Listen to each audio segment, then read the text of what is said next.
Rede Liberdade, que é um espaço virtual suprapartidário, de encontros, de debates de militantes, de ativistas de esquerdas, um canal progressista, trazendo debates de qualidade aqui no nosso Facebook e no YouTube. E tu recebeste também o troféu Mulher Imprensa, como jornalista de mídia? Na hora que eu fundei, foi logo depois que eu fundei, já ganhei o prêmio.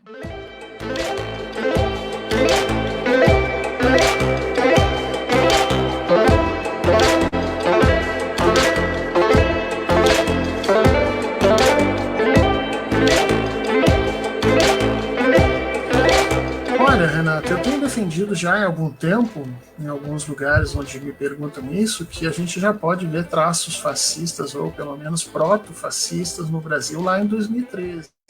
Este foi o fato que desencadeou todo o processo que culminou 16 dias após, no dia 2 de outubro de 2017, com o suicídio do meu irmão.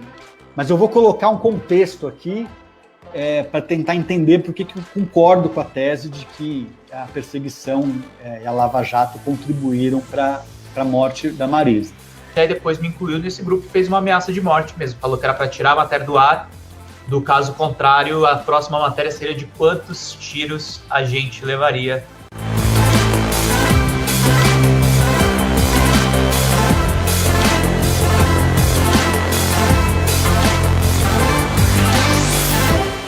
Né? Acho que a gente sempre tem que entender a força da resistência, nunca subestimar a força da resistência, e que as coisas mudam, o mundo é uma constante mudança.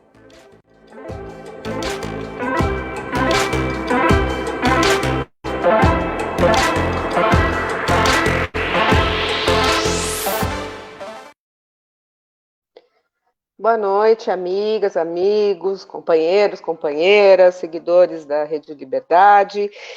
Estamos aqui mais uma vez, mais um informativo.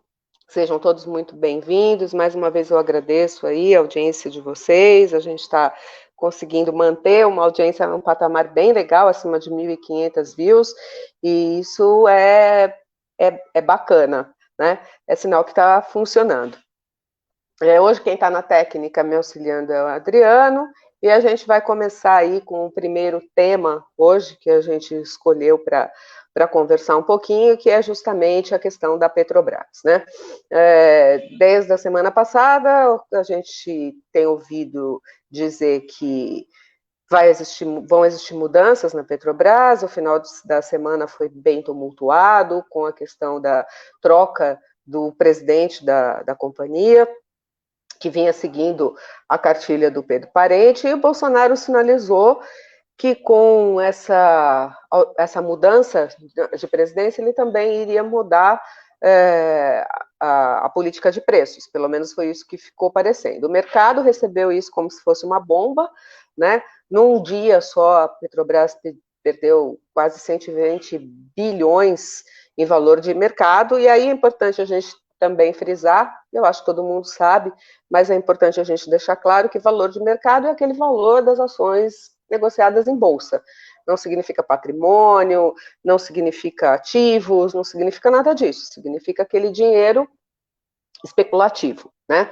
E que cresceu, um patrimônio que cresceu, por incrível que pareça, desde que o Bolsonaro assumiu aí a presidência. A gente teve aí muitos altos e baixos no governo Temer, e que cresceu desde que a empresa tem ações na Bolsa de Nova York. Então, é o capital especulativo que está chiando por conta de que existe um risco, evidentemente, de se modificar a política de preços. A política de preços hoje da Petrobras, como todo mundo deve saber, ela é baseada no valor de mercado do barril, né? Então, o que acontece hoje é que o Brasil vende óleo cru, né, vende petróleo,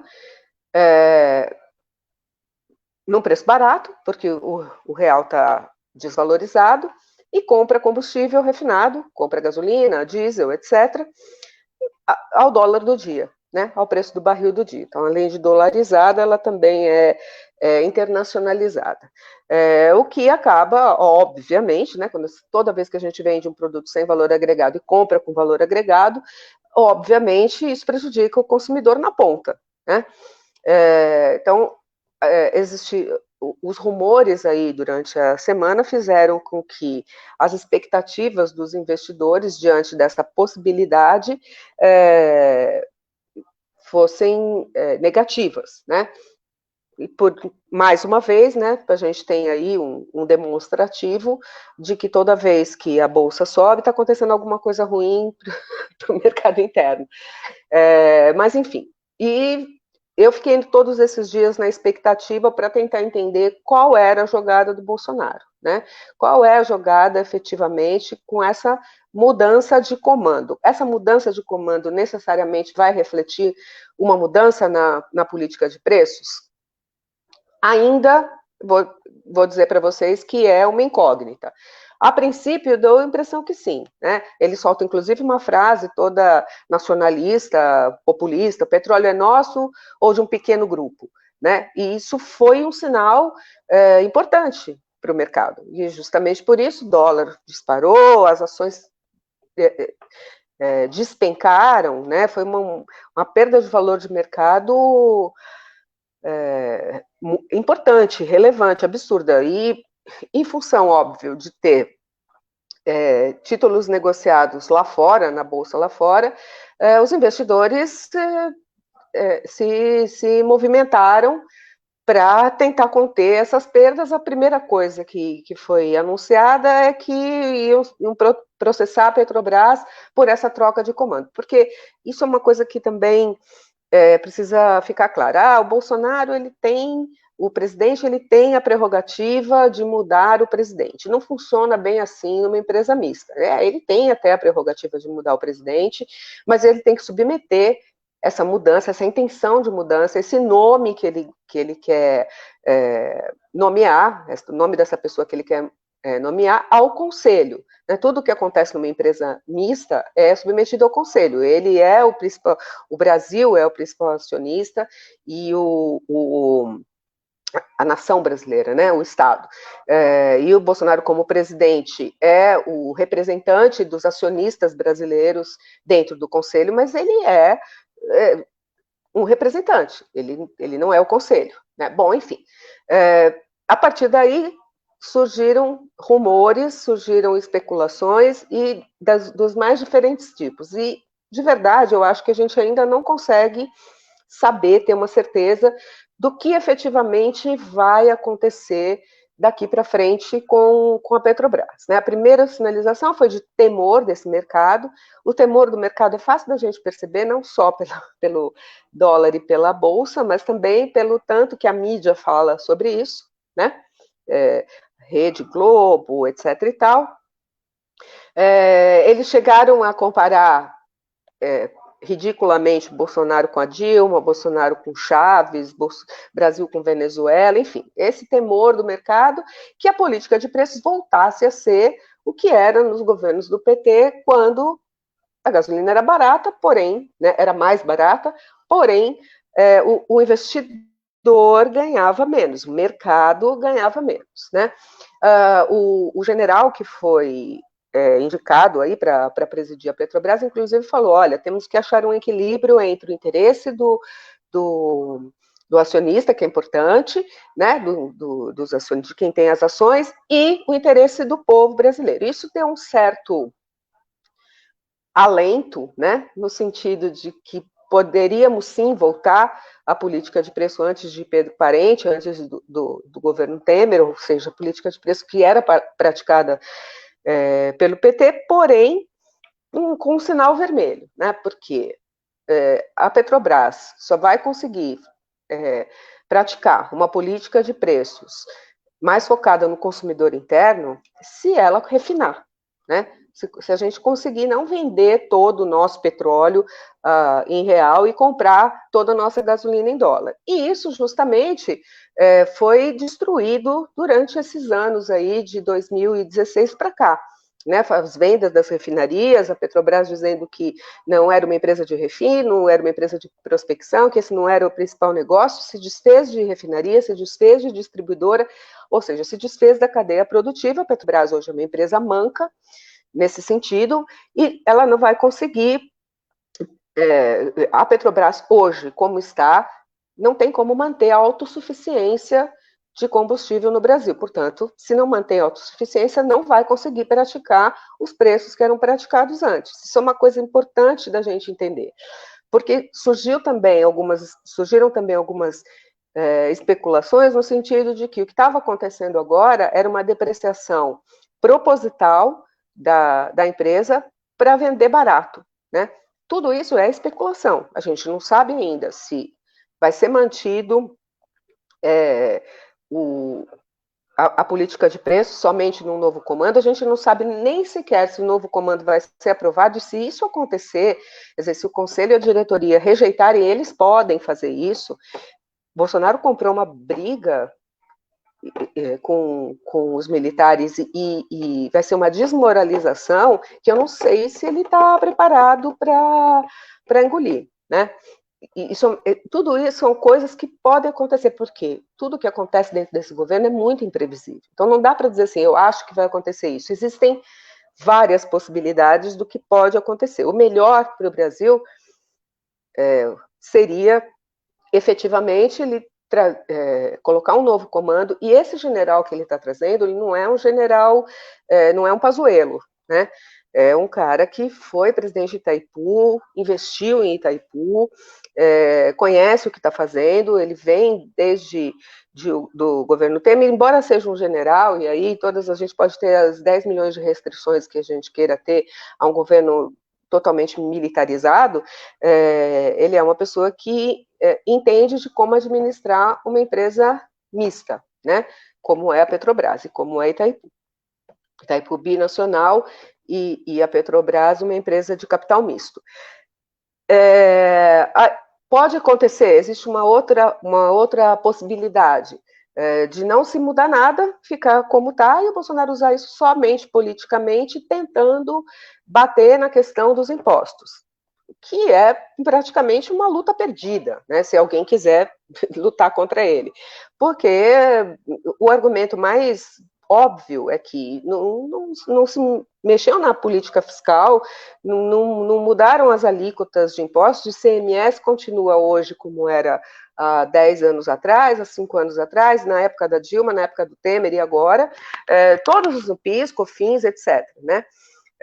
Continuam iguais. Então, se antes a gasolina custava R$ 2,50, R$ 2,60, R$ 2,80, R$ 3, por que agora ela custa 5, né? Estou falando de gasolina porque eu não tenho a menor ideia de preço de diesel, mas, enfim, vale para os dois, né?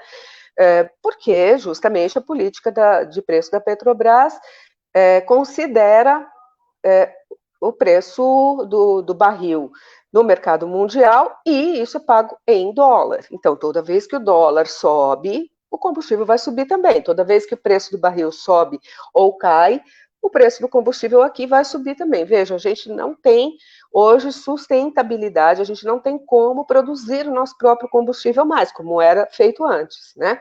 Então, a gente está sujeito a isso. Para mudar isso, não basta vontade de mudar, não basta dizer eu não vou mais aceitar.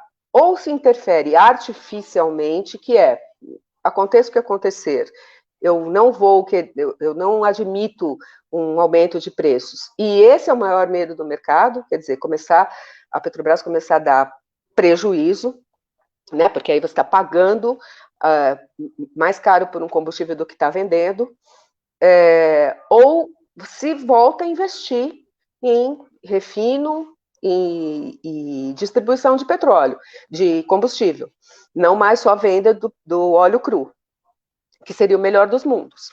Se isso vai acontecer, não dá para a gente saber, né? Qual é o foco do novo general, que a gente também não sabe, a gente não sabe sequer se ele vai assumir. O fato é que a situação ficou bastante complicada aí nos últimos dias, alguns algumas pessoas do mercado chegaram a cogitar que estaria havendo aí uma rixa entre Paulo Guedes e Bolsonaro, e mais pior do que isso, né? O mercado não confiar. E quando eu falo mercado, entendam que eu estou falando aí desse ente, né? Essa entidade aí, que acho que não tem muita cara, é o mercado especulativo, né? Mas é o mercado especulativo que controla as ações em bolsa. Então, o mercado chegou a dizer que não, o Bolsonaro não mentiu, ele falou desde o começo, desde sempre, né? O que ele ia fazer. O Guedes é que está mentindo. O Paulo Guedes é que está nos traindo nesse sentido. E se Paulo Guedes perde a credibilidade e a gente não sabe quem entra no lugar dele, possivelmente um outro general, aí o Bolsonaro está num problema. Tem um problema sério. Aliás, em qualquer uma dessas situações, ele tem um problema sério, né? Mas, como aqui no Brasil a gente não consegue ter 5 minutos de certeza, parece que as coisas mudaram novamente. Agora, pouquinho aqui no final do dia, surgiu uma outra notícia que a Petrobras voltou a valorizar, valorizou 12%, o dólar caiu por conta de uma declaração que foi dada hoje, no final da tarde, no encontro de prefeitos, onde Bolsonaro diz que não, que está tudo bem com Guedes, que eles estão na paz, que não vai ter interferência nenhuma, vai continuar como está, não vai ter, que não tem problema nenhum. Então, a ideia que isso passa é que o Guedes e o mercado, né, ganharam a queda de braço. O que eu até imaginava que fosse acontecer, porque eu duvido que o Bolsonaro tenha punch, tenha força para segurar esse jogo de braço, a não ser que ele tivesse algo muito bem alinhado com a ala militar mais nacionalista, né? A gente não tem como saber sequer se o que ele falou hoje é verdade, que eu não vou intervir, porque ele já tinha dito, quando ele mudou o presidente, não, eu não vou intervir, né? O que dá sinais de que ele não vai ter musculatura para realmente segurar preço é a tal da história que também saiu hoje no final da tarde, de uma bolsa caminhoneiro, né? Então, nessa bolsa caminhoneiro, estaria dando um subsídio para os caminhoneiros, né, que realmente estão sofrendo muito com essa história, e que também, além de estarem sofrendo muito, porque isso todo brasileiro está, mas além de estarem sofrendo muito com essa alta desenfreada de preço em função do dólar, eles são base de apoio, né? Então, talvez toda essa loucura aí que aconteceu nos últimos dias, de sobe e desce preço de ação e etc., acabe só numa solução paliativa de um decretinho mequetrefe que foi feito hoje para decupar o preço do combustível na nota fiscal, coisa que tem estado até que já faz, né? Hoje no supermercado é assim, você sabe quanto paga de imposto, o Bolsonaro veio com aquela história de caixa preta, não tem caixa preta nenhuma, caixa preta para ele, porque acho que ele nunca viu enfim, a composição de preço do combustível, é fácil saber. É muito transparente, extremamente transparente hoje quanto é que se cobra de ICMS. Existe de ICMS, PIS/COFINS, etc. Existe bitributação? Sim, existe, mas não dá para ser diferente. Principalmente não dá para ser diferente porque a gente não detém todos os meios de produção. Então, você vai pagar imposto quando você vende, depois você vai pagar imposto quando importa, depois vai pagar imposto quando distribui e vai pagar imposto quando vende. Não tem como ser diferente, né? A gente não tem mais refino, a gente não tem mais distribuidora, a gente só tem a matéria-prima, né? Que é basicamente disso que o Brasil tem vivido, é a soja, é a carne, é o óleo e a desindustrialização a passos longos. Não tem como ser diferente se a linha econômica e a linha de desenvolvimento continuar assim. Então, tudo pode acontecer e também não pode não acontecer nada. A gente só vai ter certeza do que vai estar acontecendo com o passar do tempo, entendendo se realmente vai se mudar o comando da Petrobras, se realmente o conselho vai decidir diferente do presidente, que vai ser um fato inédito, se realmente a entrada desse general vai mudar alguma coisa, ou se vai ser só essa briguinha de presidente com governadores, o que é péssimo para o país, né? Que desestabiliza o que já está mais do que desestabilizado, e o Bolsa Caminhoneiro, que vai, na verdade, um cala-boca para uma ala de trabalhadores que é apoiadora do Bolsonaro. Até quando isso vai durar? Não dá para saber. Se isso vai ser suficiente, também não dá para saber. Mas, enfim, ele sacou a arma e agora a gente tem que entender se ele vai dar o tiro, se o tiro vai pipocar, ou se ele vai guardar a arma e vai falar, era brincadeira. Eu não estava fazendo nada disso, né? Com isso, a gente só não pode esquecer que alguém vendeu ações e alguém comprou ações. Alguém comprou na baixa e hoje ganhou 12%. Né? Então, isso também é alguma coisa que a gente tem que prestar atenção. Isso é um jogo, né? É um jogo que está envolvendo muito dinheiro. Se, por um lado, de um dia para o outro, foram 115 bilhões de perda, alguém perdeu dinheiro com isso, mas alguém hoje ganhou. Né? Então, esse jogo especulativo também tem que estar no radar da CVM, se é que a CVM ainda existe. Né? Então, mas isso é assunto para um próximo programa de 3 horas. Bom, a próxima pauta, só para finalizar esse assunto, cenas dos próximos capítulos nos aguardam. A gente não vai saber o que vai dar essa brincadeira de Petrobras enquanto as coisas não acontecerem efetivamente, tá? O próximo assunto é pandemia, né? Parece que nada está acontecendo, a vida das pessoas parece que está completamente normal, porém a gente está vivendo o pior momento da pandemia no Brasil desde o início, desde fevereiro, março do ano passado, né? Em março do ano passado, todo mundo deve estar lembrado, lockdown, todo mundo para casa, todo mundo com medo, todo mundo apavorado. O tempo foi passando, nada se resolveu. Houve um decréscimo de curva que não chegou a ser significativo, mas foi suficiente para voltar tudo ao normal. E esse voltar tudo ao normal, mesmo com colapso em Manaus, colapso em Goiás, colapso em São Paulo, não está mudando nada, não está trazendo nenhum tipo de resultado efetivo. Não tem pressão de escola, pressão do comércio, pressão, e as pessoas continuam morrendo, né? Eu até coloquei um tweet aí que eu acho que é o mais contundente, né?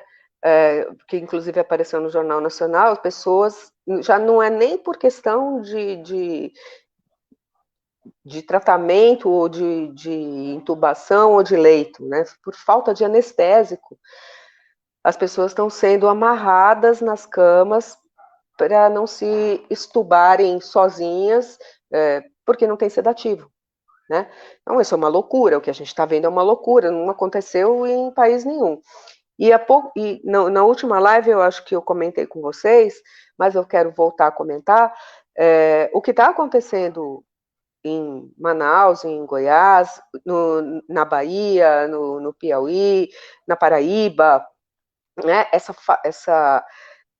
Esse colapso no sistema de saúde, e que está já no interior do Brasil, já estava previsto que isso, se não tivesse nenhuma medida rígida sendo tomada, e se a vacinação não andasse num caminho mais rápido, no Rio Grande do Sul também, a Vera está me dizendo, enfim, vai acontecer no Brasil todo.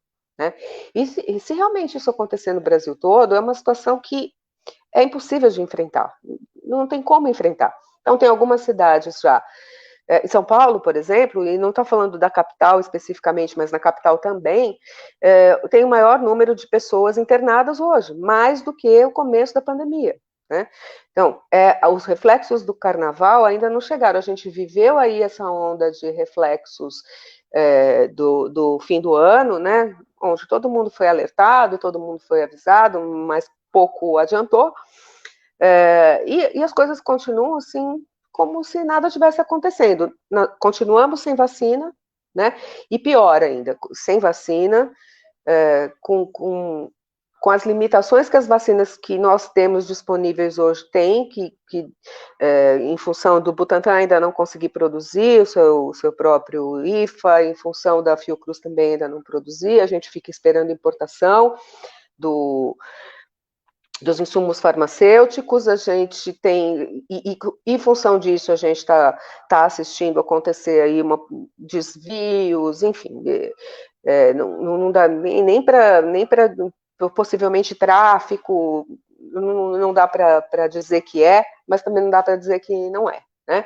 Aí a gente tem a vacina da Pfizer, que é a vacina que está sendo mais utilizada no mundo todo, da qual a gente precisa também, além da Coronavac, além de todas que a gente tem, da Sputnik, enfim, a gente precisa do maior número possível de vacinas, porque a população é enorme, é imensa, né? E a gente está vendo que países que já estão vacinando, eles já estão conseguindo colocar a cabeça para fora da água, ou, pelo menos os níveis de contaminação estão menores, e isso é um motor da economia, né? É incrível que o Ministério da Saúde, o Bolsonaro, não conseguiu entender isso, mas no fundo, eu acho que eles entendem sim. O plano aqui é outro, né?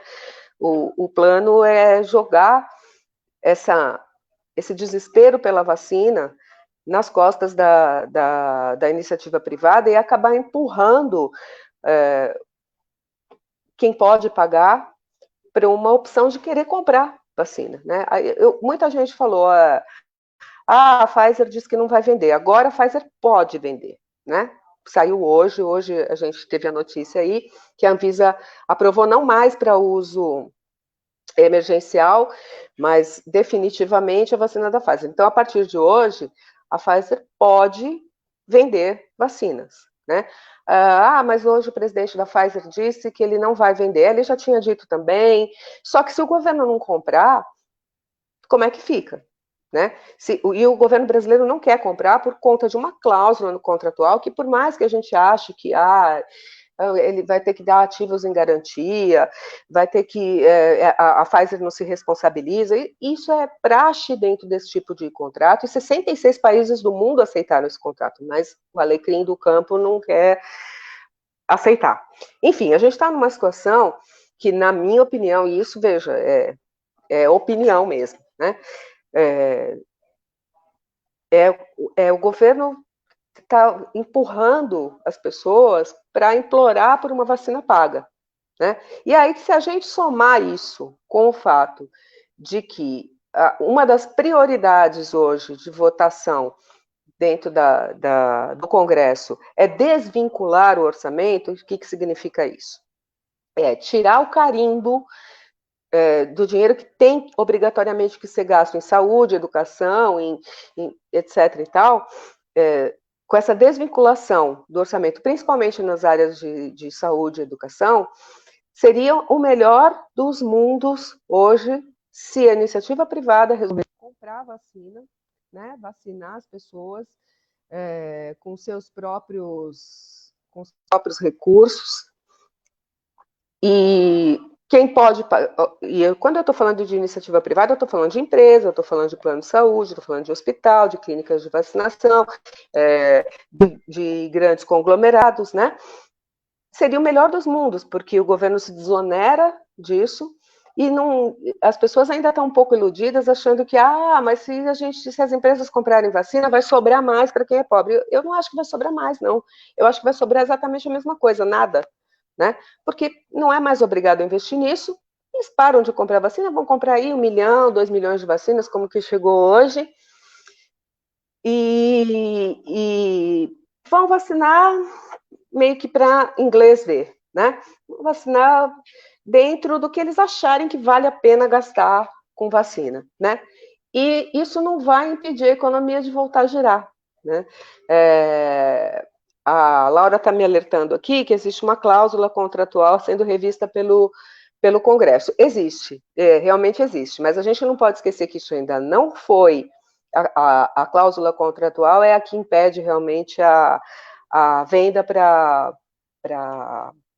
instituições particulares. A venda seria só pelo governo. Mas o que a gente precisa entender é até que ponto a população, né, as pessoas que de qualquer forma, ou têm um plano de saúde, ou podem pagar vacina, ou que estão empregadas em empresas que estão se dispondo a vacinar, vão suportar ficar sem vacina, e a economia sem andar, e as pessoas perdendo emprego, e as coisas a inflação acontecendo, assim, a gente não pode ter certeza absoluta de nada, porque a gente está vivendo uma anomia, né? O Brasil é um dos poucos países do mundo que não investiu em vacina e continua dizendo que não vai investir. Então, tudo é esperar para ver, né? Eu ainda acho que existe esse projeto, existe esse plano de não se gastar dinheiro com saúde, de esperar até que as pessoas estejam além do limite, e a gente pensa que já está além do limite, mas cada dia a gente está um pouquinho mais além do limite, e peçam para pagar por vacina. E aí, então, vai vir um libertador dizer, ok, podem pagar por vacina. E vai todo mundo correr atrás das vacinas pagas, o mercado vai agradecer, todo mundo vai aplaudir, e em 2 meses as pessoas vão estar, bem ou mal, imunizadas, e as coisas vão começar a acontecer, e aos poucos, quando as coisas vão começar a acontecer, como as coisas já estão acontecendo, a economia está andando um pouquinho mais, enfim, vai começar a surgir ali, um emprego aqui, outro ali, em que condições a gente não sabe, eles vão deixar de lado a história de vacinar única, exclusivamente pelo SUS, que é um ônus grande para o governo. Isso é uma suposição, eu espero que não aconteça, mas eu cantei essa bola lá atrás e eu não acho que seja impossível de acontecer, né? E a prova disso é que a gente vê um monte de gente super de boa intenção falando, olha, se tiver vacina eu pago porque eu acho que eu estou encurtando a fila de quem precisa. O raciocínio não é muito assim, mas é bem compreensível, né? Acho que muitos de nós pensam, bom, se essa for a única solução, eu prefiro pagar do que morrer. E é nisso que eu acho que o governo está apostando, acho, né? Espero estar enganada. Bom, pessoal, eu acho que é por aí. Eu gostaria... uma outra notícia aí que saiu de última hora, que eu esqueci de passar para vocês, é o seguinte, hoje o STF autorizou estados e municípios a comprarem vacina, independente do Ministério da Saúde e da União comprarem ou não. Isso é uma boa notícia, né?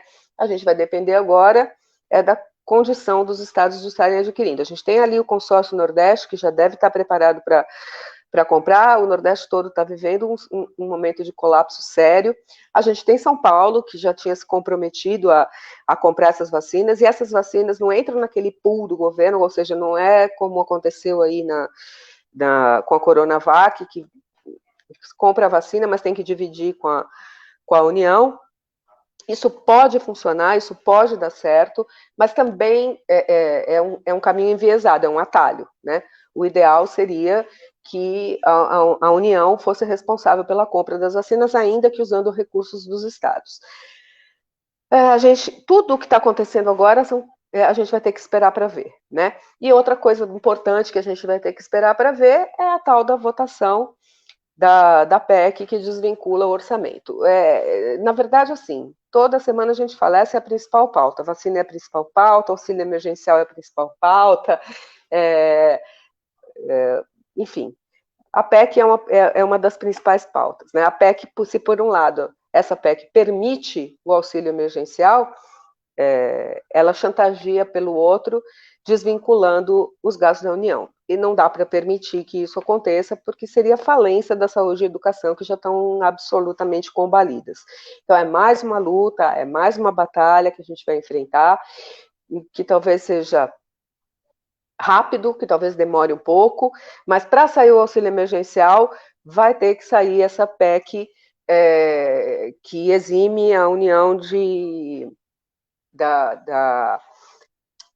estourar o teto de gastos, enfim. Alguma coisa vai ter que acontecer. Essa PEC, eu prometo estudar em detalhes para a gente conversar na próxima edição do informativo e torcer para que a oposição tenha força de não permitir esse tipo de chantagem, né?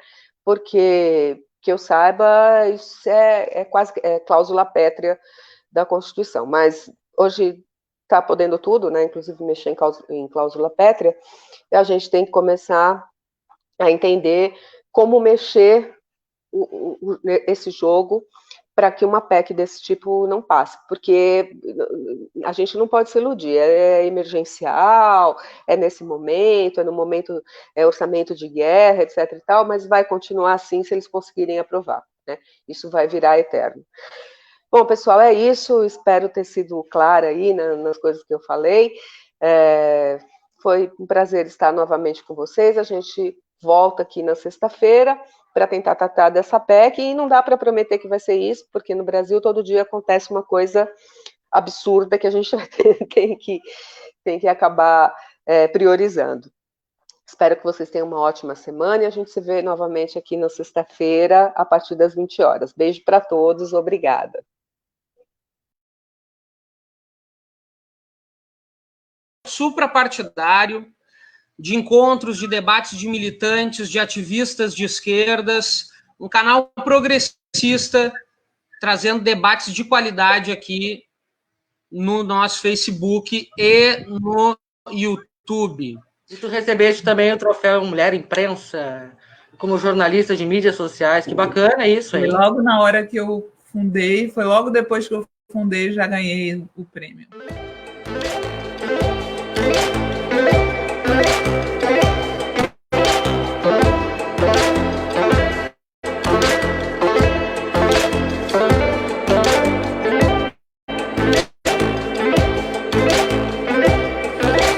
Olha, Renata, eu tenho defendido já há algum tempo, em alguns lugares onde me perguntam isso, que a gente já pode ver traços fascistas, ou pelo menos proto-fascistas, no Brasil lá em 2013. Este foi o fato que desencadeou todo o processo, que culminou 16 dias após, o dia 2 de outubro de 2017, com o suicídio do meu irmão. Mas eu vou colocar um contexto aqui para tentar entender por que eu concordo com a tese de que a perseguição e a Lava Jato contribuíram para a morte da Marisa. Aí depois me incluiu nesse grupo que fez uma ameaça de morte mesmo. Falou que era para tirar a matéria do ar. Do caso contrário, a próxima matéria seria de quantos tiros a gente levaria.